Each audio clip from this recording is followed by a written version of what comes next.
Hello, and welcome to another episode of Todd Talks. When Todd Talks, people listen, because who in the hell do you think I am? Hopefully, you know. Today, we are diving into the next Death Battle episode. An episode that wasn't just guaranteed on the Kickstarter, but has been one that fans have been asking for years. Like, we've wanted this for a while. A matchup that I actually predicted would happen before the Kickstarter madness happened in January 2024. I even thought that this could be the season finale if they wanted to go like super big. They probably still will go super big, but clearly not season finale big, which is like, okay. But yes, I'm talking, of course, about Simone the Digger versus White Lantern Kyle Rayner. It is Gurren Lagann versus DC Comics, and I'm excited. I also want to note that for this fight, just because I honestly didn't want to do just the wikis like I usually have to do, I decided to binge Gurren Lagann. Yeah, I did it over the last week. I finished it yesterday, in fact, and I really, really enjoyed it. For the most part. I'll get to that. Hot takes coming later. But yes, it is finally time for Simone versus Kyle, and I went deep into this one to try and figure it out. So let's get on to the madness, because this could be a long one. So let's just imagine a version of Earth where humanity is not only not the dominant species, but they don't live on the surface. They live underground in pits that are sealed off from the surface so much that some of them don't even believe that there is a sun in the sky, or that there even is a sky. This is the world of Simone. And in his home of Jihad Village, he had one job: dig. He had a special hand-cranking drill, and he would dig. And he was really good at his digging and his drilling. And for the longest time, that was all he had. That was all he needed, because he was good at his job. The only person trying to push him to be more was his bro, his soul brother, his blood brother, Kamina. And together, these two hatched a couple plots to try and get to the surface, and they never worked out until Simone found the core drill.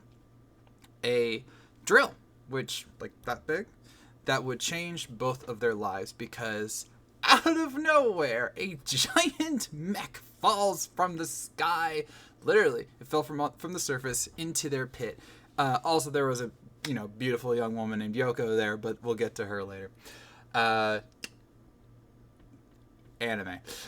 So, inspired by this and realizing that this could be their chance out, Kamina tries to fight this machine that we would later know is a gunman, and he obviously can't hurt the thing. Yoko can barely hurt the thing, and that's where Simone's other big find comes into play: a mech that is powered by the core drill, which was named Lagann.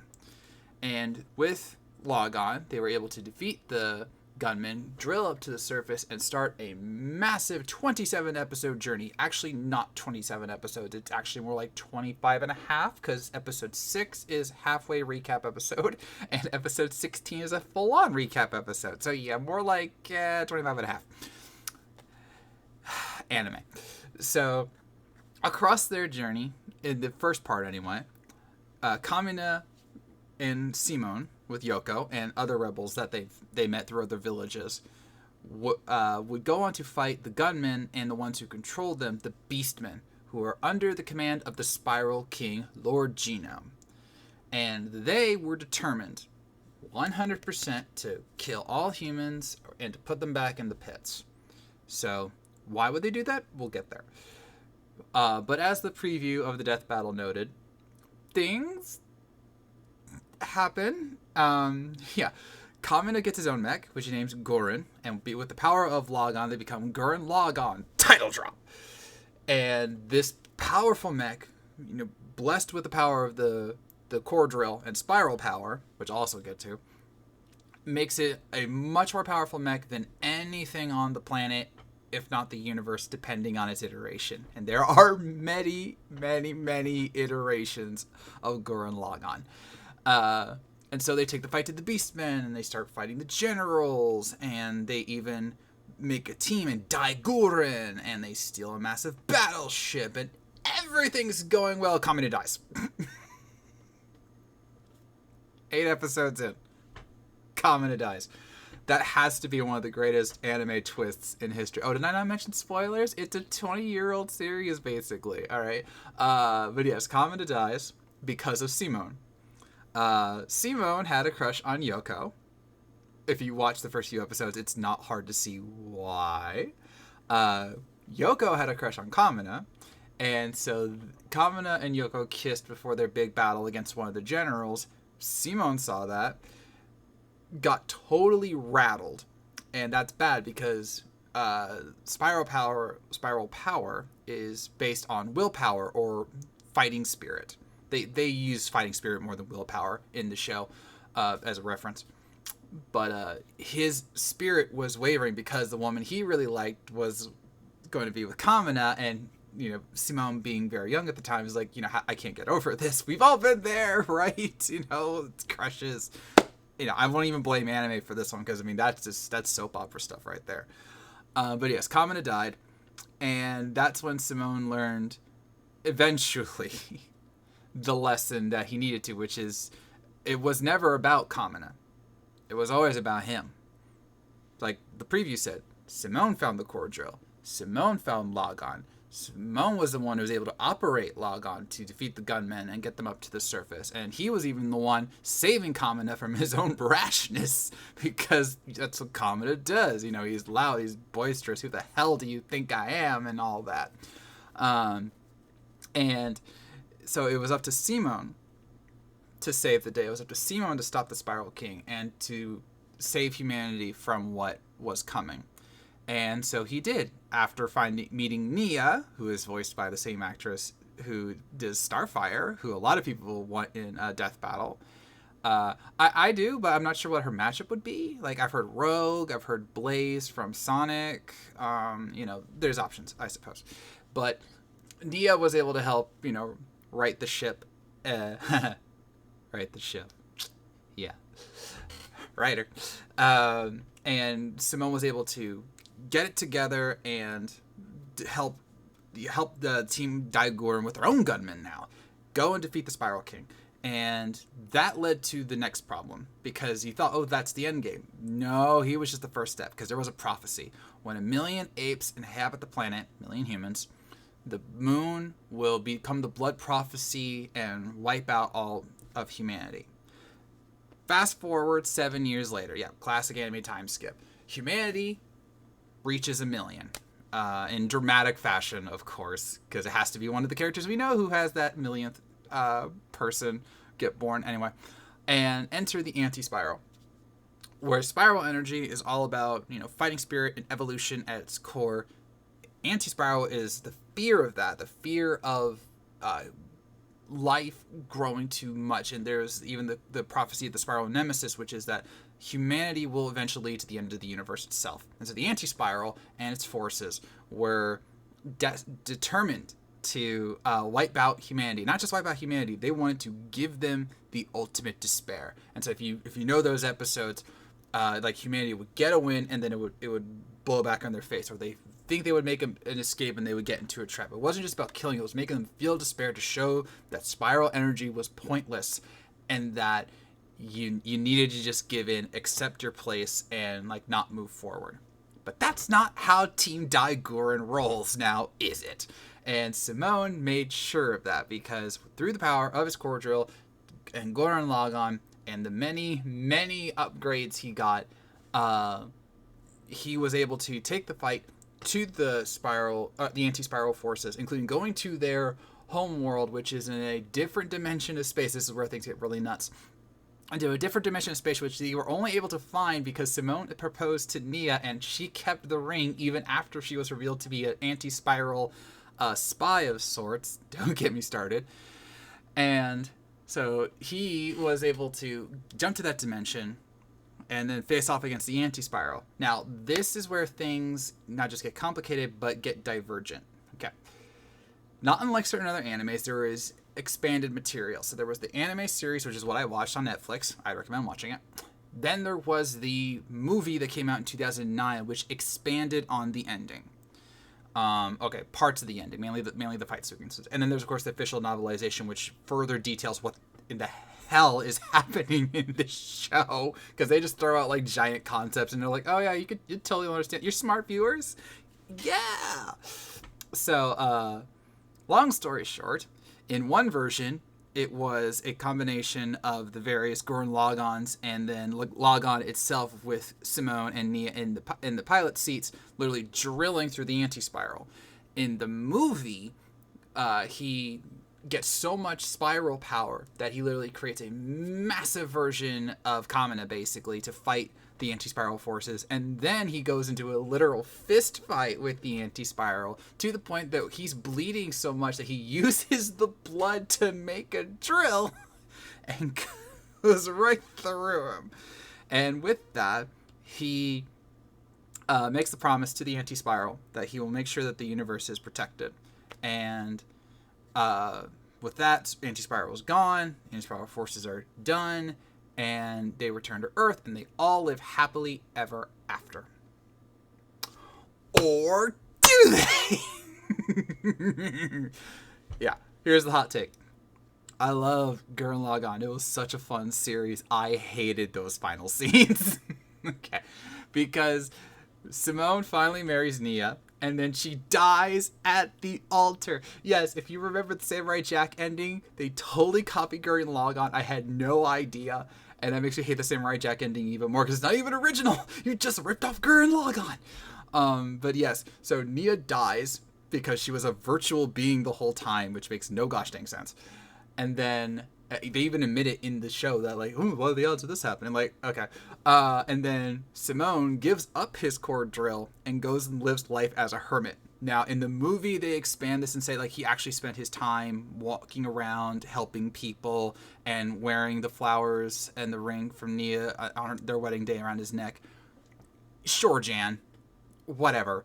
But, like, that, I did not like that ending at all. And, like, and then Yoko was a literal kiss of death because the two people she kissed in the show died. And then she goes to become a teacher, which I actually like the teacher angle. I thought that was a nice plot twist right there. Also, Rasiu sucks. Don't even try and convince me otherwise. If you try to convince me otherwise in the comments, I will delete the comment. He sucks. Don't try and tell me otherwise. So, before I get to Kyle's breakdown, I do need to answer the big question here, which is, what in Gurren Lagann really helps elevate him to the level of a lantern, a Green Lantern even, let alone a white one? And the irony there is that if you watch the series from 1 to about, I'll say 20, he got no chance. But in 21 through 27, things get so metaphysical and massively upscaled that it's crazy to realize that, hey, we went from just drilling these things to, no, we're drilling through the universe. All right. He has teleporting abilities through Gurren Lagann. He can, again, travel through numerous dimensions. He even mentions like 9th dimension, 10th dimension, 11th dimension, etc., etc. And the ending episodes, the anti-spiral traps the entire Gurren Lagann crew, like the massive version, Super Galaxy Gurren Lagann, in the multiversal labyrinth. Think of it like if your mind was like jumping from every point in the universe, in the multiverse. So like you were seeing your other lives happening before they were just your life. Like you didn't realize like, oh, this is just one version of me. Oh, now I'm jumping to another version. Like you were living that. And the anti-spiral it clearly states, so long as they have intelligence, they cannot break out. But Simone didn't care. And after getting a, reminder from Kamina, he was able to break out, and then he was able to free everybody else. And so he actually absorbed all the multiversal versions of himself into his body, which helped give him even more spiral power. It was stated even before that point that he had enough spiral energy to power a galaxy. And now he was fighting a being that was on the scale of galaxies, the final battle alone was one where you would literally seeing galaxies all around Gurren Lagann and the Anti-Spiral, and then the Anti-Spiral was actually fusing galaxies together and shooting them out in a Big Bang attack that they state was a Big Bang in its own right, and yet they endured it. And then, no matter which version you look at for the ending, it was Simone who finished off the Anti-Spiral, as Lagann or as himself. That's nuts! Okay? And I mean, and then you're like, we haven't really talked about Lagann the mech, because it really doesn't really matter. It's not about that. It's about the will, the spiral energy, because it is the embodiment of evolution. And as Simone said at one point, it's about always being a better person than you were a second ago. He is constantly evolving. He is, Goku personified in many respects, because he's like, nah, I'm not going to stay stagnant. I'm going to keep pushing forward. I'm going to keep doing more. I'm going to keep doing more, because that's what's needed of me. That's what's asked of me. He is the embodiment of spiral energy. And if no matter what he needs, he will find a way to make it happen, do it, and get the job done. He is Simone the Digger, and he will carve his drill's the one that pierces the heavens. It really was a good show. And now we move to Kyle Rayner, whose story is arguably one of the more interesting of the Green Lanterns that we know. And there are a lot of them, especially with the humans, because he was not meant to be the greatest Green Lantern. He was not meant to be one of the greatest heralds in the DC universe. He was just a struggling comic book artist. Yes, that is indeed canon. They reference it quite often in the show, in the comics. Kyle Rayner was just a guy from North Hollywood, actually, and he was struggling, living day to day, when, by no consequence of his own, and I mean that, he was chosen to be a Green Lantern. The reason for this was that Hal Jordan, the greatest Green Lantern in many respects, lost his mind. He lost his home. He was possessed by parallax, and he decided to kill every Green Lantern. And he did just that. And he killed the Guardians of the Universe, except for Ganthet. And Ganthet picked Kyle Rayner to be the last Green Lantern to try and fix the universe that had been unbalanced by Jordan's rage. Now, the reason he was picked has changed over the years. The initial reason, as noted by Boomstick in the preview, was that he was there. You shall have to do. But over time, it was realized that it wasn't that, unlike Hal Jordan, that Kyle had no fear, because he absolutely did via his own life and the horrible things that had happened to him. But he had the ability to feel it and keep going. He had the ability to overcome fear. And then, so now, if you read the comics and you see the line, Jessica Cruz, you have the ability to overcome fear, welcome to the Green Lantern Corps, that's the reference. He's the reference. It's not that you don't have fear, it's that you can feel it and overcome it. And Kyle is the embodiment of that in many ways, not the least of which is because of what happened to his girlfriend, who I am not going to mention again. What the hell, DC Comics? That's still one of the most infamous moments in the history of comics, and yeah. So, from there, and because of the nature of comics itself, Kyle would go on many adventures, both as the only member of the Green Lantern Corps and as a core member of the Green Lantern Corps. Pun intended. Because you might be thinking, wait a minute, you said that he was the last one, so where did the others come back from? Well, eventually, Kyle Rayner merged with the entity of willpower known as Ion, the basking shark. That's canon too. He merged with Ion to basically become a god. Surely nothing can go wrong with that. So he actually was able to hold on to that power for a great manner of time, but then he realized that it was just too much to handle. There was too much responsibility for someone in his position. And so he used the power of Ion to rebuild the Green Lantern battery and restart the Corps with him just as one of the members, which he's totally fine with. Now, in his following journeys, which we will get to the big white light in the sky, he has fought numerous threats of galactic and universal and multiversal proportions. Anything that any of the other Green Lanterns can do, you can scale to Kyle, with the exception technically of Jon Stewart in his current form, but that's another kettle of fish. I really hope, no offense to Jon Stewart, he's a great character, but I don't want Death Battle to tackle him because his recent storylines have been absolutely nuts. And like the why are they doing this kind of way? So he's fought the other Lantern Corps, he's fought Mandrak, he's fought just there's just so much. It really is. I mean, his job as a Green Lantern is to go around the universe and fight threats. He's in more recent comics where he is the White Lantern again. He's fought beings that were actually manipulating and harvesting the emotional spectrum and like blowing up the power batteries to get rid of all the cores. And except for the Green Lantern Corps because they found another hidden battery because of course they did comics. And he was able to fight beings that have contained the emotional spectrum within them. And he's fought, parademons, he's fought gods, he's contained bombs that were meant to destroy all the dimensions of reality, which they mentioned in the preview video. And the reason he's so good at what he does is that, unlike, say, Hal Jordan or Guy Gardner, where they just, brute force their way through it, Kyle is a creative genius. And I mean this in the highest level of praise, all right? Yes, he is a Gurren Lagann fan. They totally did that, and I do appreciate that. But he also just has fun with his creations because he knows that the more creative he can get, the more he can get done, all right? Like, Hal Jordan and Guy Gardner will do, like, say, a boxing glove to knock out a foe.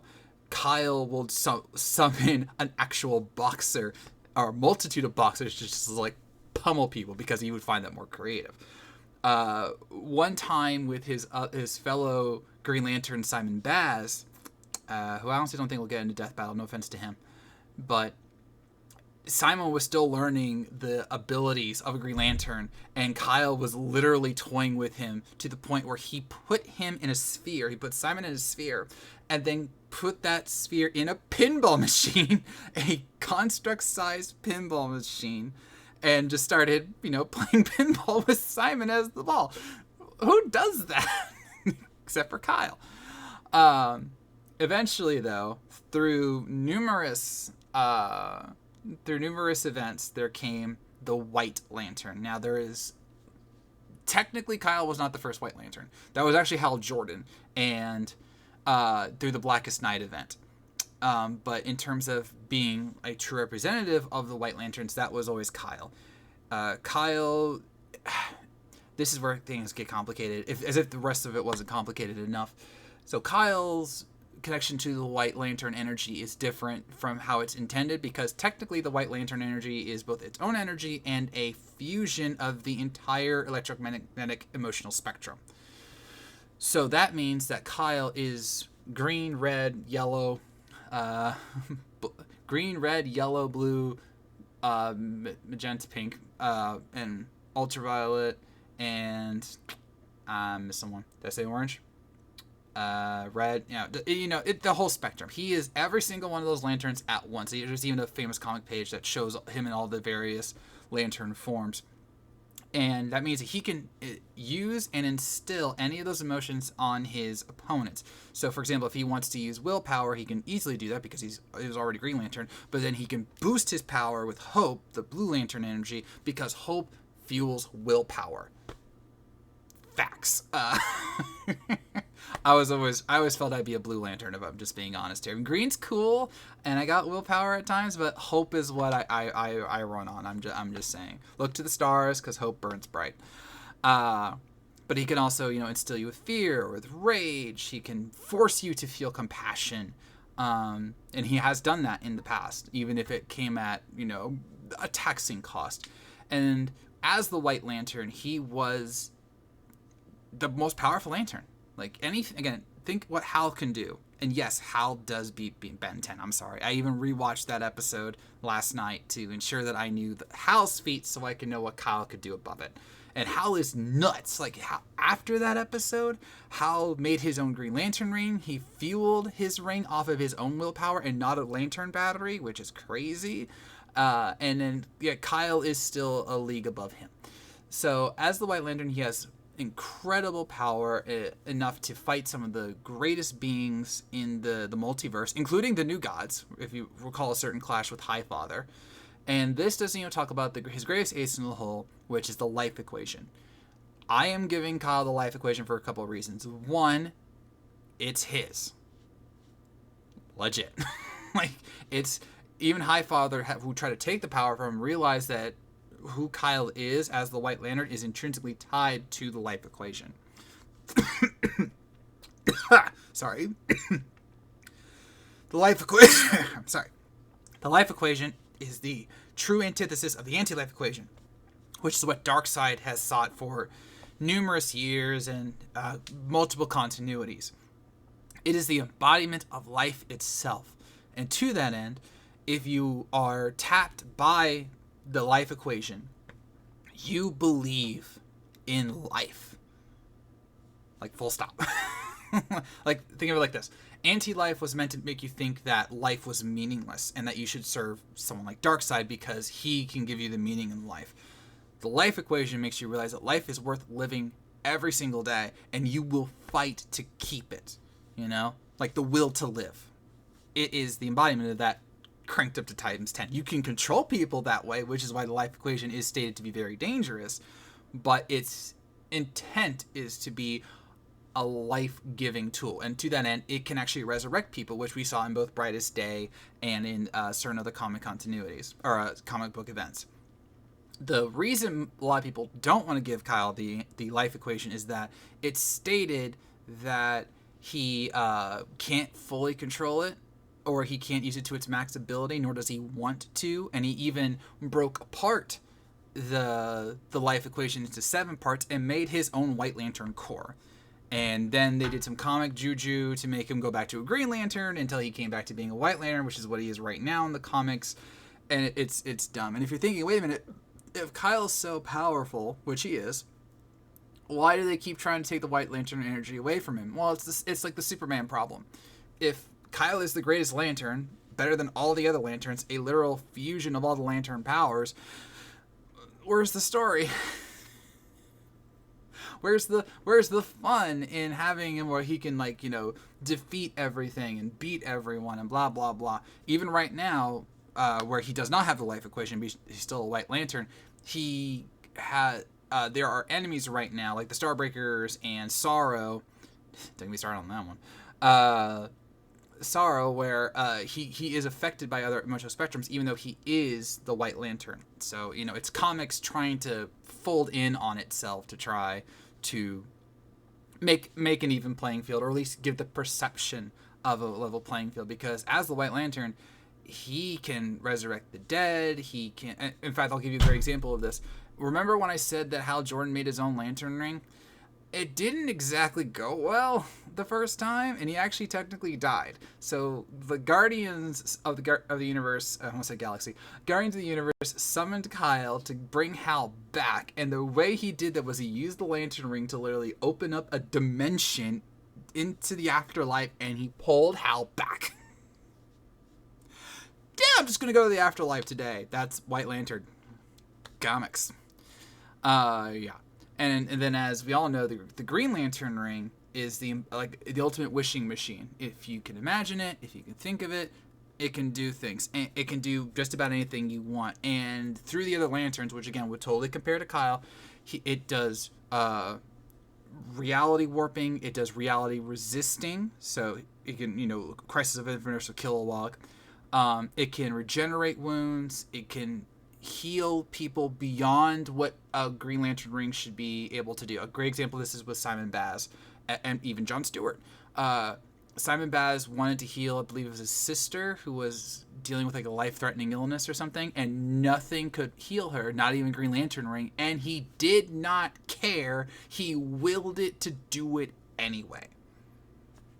And then, as going to Hal has fought higher dimensional beings. He fought Krona, who was literally infused with all of the Lantern entities, the literal beings that give the emotional spectrum its power. Ion, Parallax, what was it?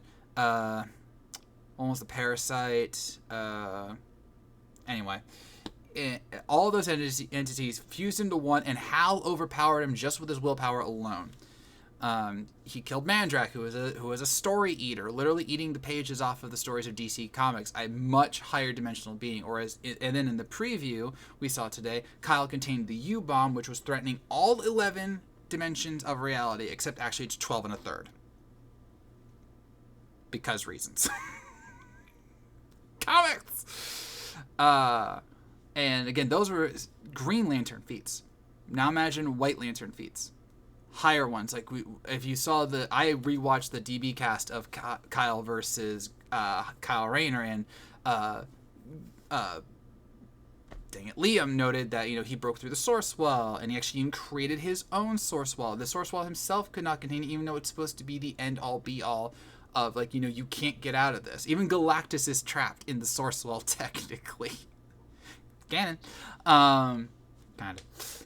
So he can summon and break through the source wall. He can pierce reality and go through other dimensions. He can time travel. He can resurrect people, as I mentioned.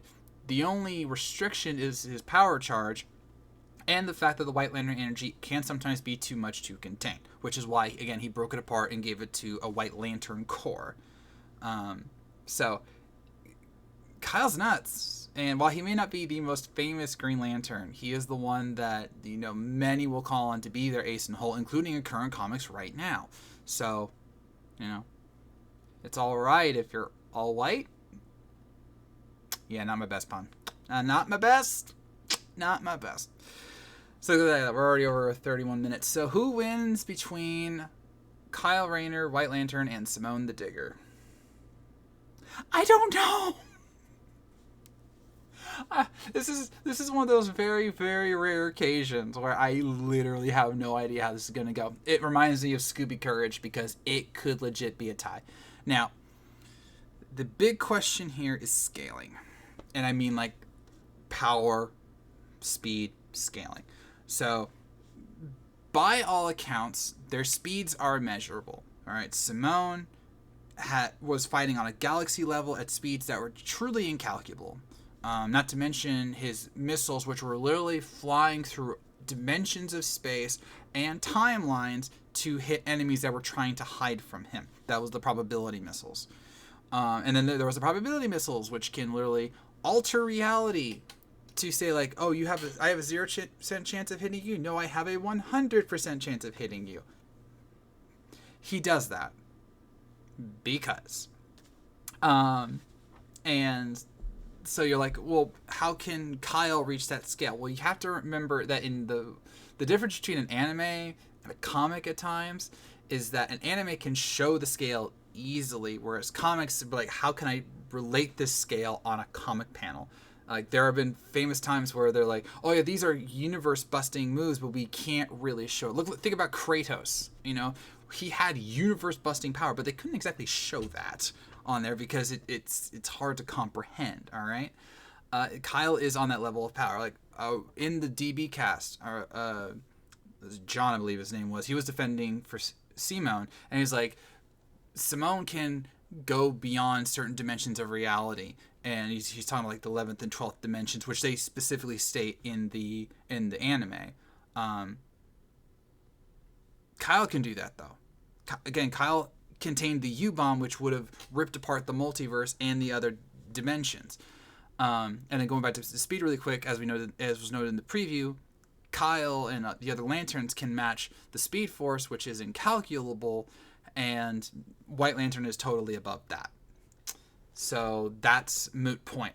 Power is where people really start debating, because how do you measure exactly what's going on here? I really don't know. I really don't know. Because, okay, in the final battle with the Anti-Spiral, as I noted, the Anti-Spiral combined a couple galaxies and shot him at Simone, and via Tepatoga Gurren Lagann, his final form, he was able to resist it and fire it back. And then in the movie, he was able to take on the Anti-Spiral on his own, just his own body, because he was fueled by spiral energy. So he's fighting a higher dimensional being that is comprised of, his antithesis and yet is winning. But Kyle can do that. The White Lanterns fought Necron, who was the embodiment of death in the multiverse. Blackest Night was all about Necron, and the White Lanterns fought that. Not to mention, Hal Jordan and others have fought higher dimensional beings like Mandrak, and were able to defeat them despite them being literally higher concept beings. And so it's about, cosmology and scaling. And the argument for Simone that I keep hearing is that because of the natural spiral energy and the fact that he has it all within himself, he can just keep willing himself to win. And I believe that. But so can Kyle. Right? Like, his thing also is, remember, life equation especially is you are fighting for life itself. And it heals you as you keep going. So as long as he keeps believing in life, which is what the life equation allows him to do, he'll keep fighting until the end, because that's just how it works, because comics are stupid like that. Now, there is the question of the 24-hour charge, but you could argue that he technically doesn't need it, because he could just recharge. He could recharge the battery.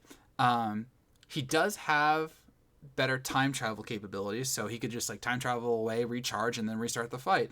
Gurren Lagann can teleport through dimensions, but he doesn't specifically time travel. The only time travel element was the missiles, which are and aren't time travel in and of itself. It's the missiles piercing fabric of time and reality to attack certain targets, but it's not the same as time travel. It's so dang complicated. Screw you, anime. And then, the case of, but what about his various forms? Yes, technically Gurren Lagann has all those different forms. Whether they give it to him is debatable. Yes, he can pirate Gurren Lagann on his own. He chooses not to more times than not, whether it's Viral or Rossiu, who sucks, and some of the others. He can pilot it on his own. And again, he beat the Spiral. He beat both the Spiral King and the Anti-Spiral on his own as just a human, so that's not really an issue.